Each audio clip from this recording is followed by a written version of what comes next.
Hey guys, welcome back to Buddy Fellow. So today I want to be talking to you guys about this camera. I might have shown it in another video, but I really want to go over it today because last time that happened, this part, which is the viewfinder,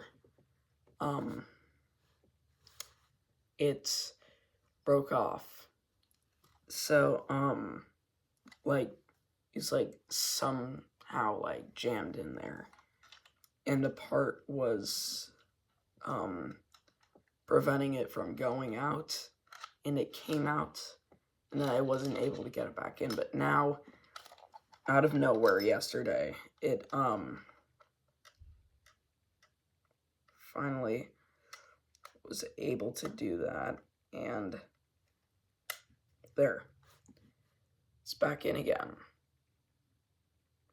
So this camera was made in 1939. Is the Univex or Univex 8mm cine camera. So you would think that it's kind of, well, it takes 8mm film, but it does, but it doesn't. See, 8mm film, I have another camera there, but I couldn't grab it because, yeah.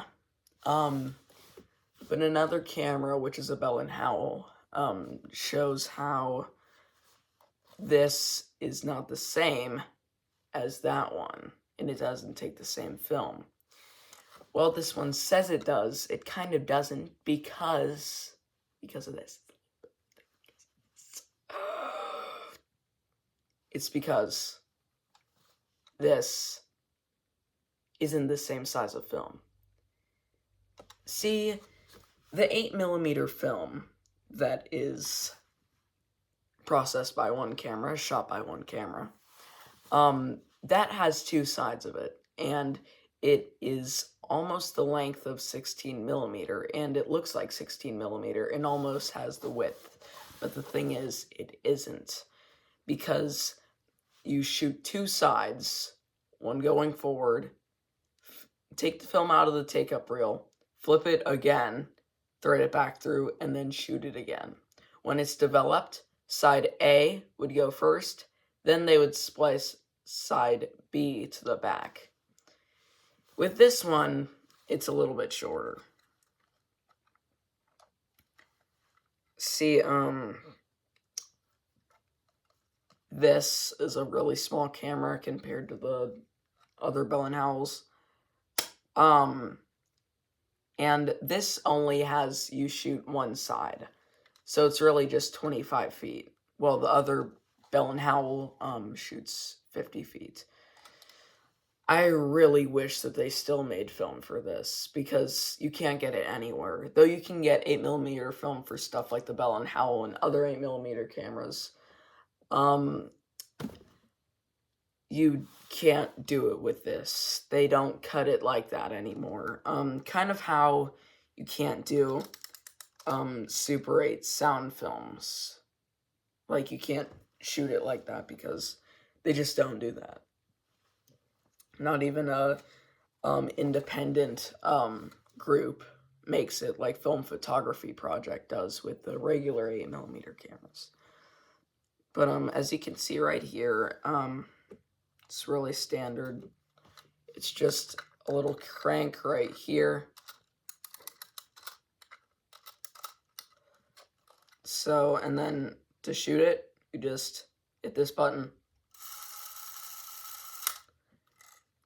This sounds a lot cleaner than my Bell & Howell.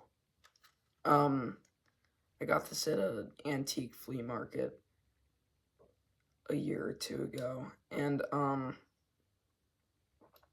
yeah, so this looks so much easier to thread than the 8mm one that I have, the Bell & Howell.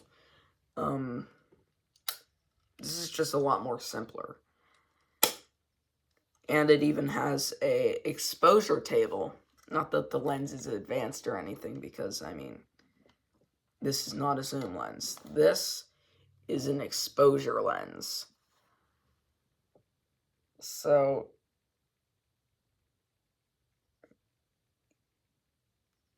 yeah. It doesn't zoom, it exposes. And when you take it off, you can see where the film would go. I don't think that... There it is.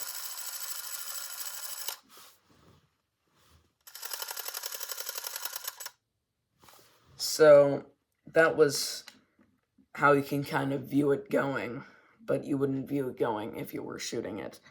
So the exposure table, say that you were at the beach. It even has this. It has like all weathers and landscapes. Street scenes and near landscapes. If it were during this summer, if it were hazy, that would be a 6.3 on the exposure lens. So this is at 6.3 right now. And it doesn't even look